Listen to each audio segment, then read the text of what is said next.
Jadi dari segala kelemahan jasmani tadi, kelemahan jasmani, kelemahan jiwani, termasuk kelemahan rohani. Nah, kelemahan rohani ini tadi belum saya bahas ya.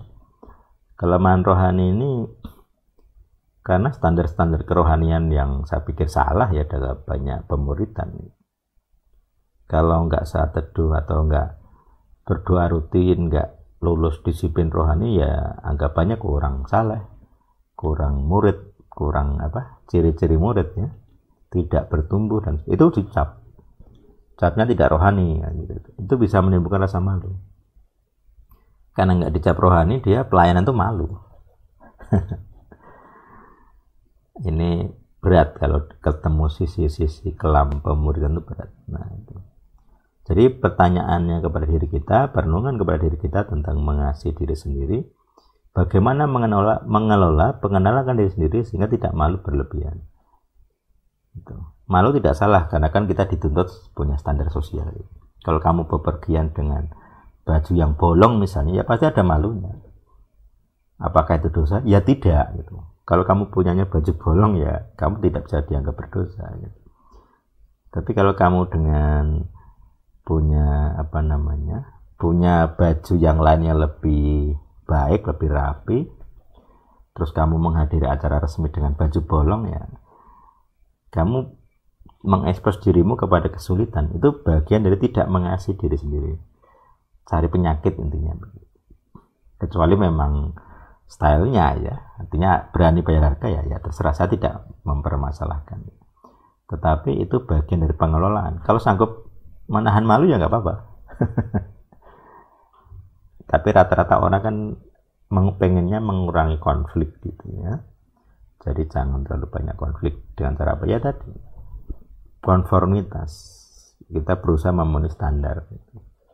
Ya tidak harus kita mengejar standar yang di luar kemampuan kita. Kita berusaha memenuhi standar yang sewajarnya, istilahnya sewajarnya. Ya tadi kayak misalnya jagong atau ke kondangan, ke acara resmi, ya pakailah pakaian yang diterima di acara itu gitu ya. Kan nggak mungkin ya kita jagong sambil celana pendek, sendalan gitu, kaosan. Rasanya sulit gitu ya. Kalau masih anak-anak nggak apa-apa, tapi kalau kita udah dewasa saya rasa itu sulit. Jadi kayak gini kan orang otomatis ya, orang otomatis tidak perlu mikir gitu. Tapi kalau yang hal-hal lain orang akan mikir, ya kayak tadi, hal-hal yang memalukan, yang bawaan gitu, itu akan lebih sulit. Jadi ada dua ya. Jadi mengasihi diri sendiri itu, mengenali diri sendiri ada dua item, kebanggaan lahiriah atau kelemahan lahiriah. Jadi yang membanggakan itu akan dihancurkan Tuhan, yang kamu andalkan itu dihancurkan. Entah apapun itu akan dihancurkan. Kalau kelemahan, kamu akan diajari bagaimana mengelola, menerima, dan tetap produktif dengan kelemahan.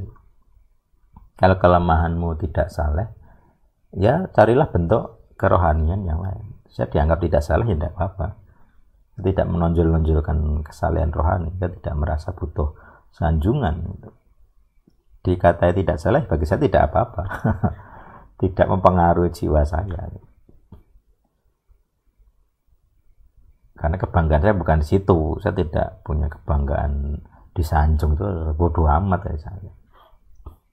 Nah, nanti kita harus tahu kelemahan kita di mana, kebanggaan kita di mana. Karena nanti menentukan saya celahnya di mana. Nah, ini mengerti celah kelemahan kita yang bisa diserang setan, bisa menimbulkan dosa dan sebagainya, itu penting, bagian dari mengasihi diri sendiri. Nah, kalau kita sudah lengkap mengenali diri sendiri, mengasihi diri sendiri, nanti kita berbeda cara pandang kita kepada orang lain.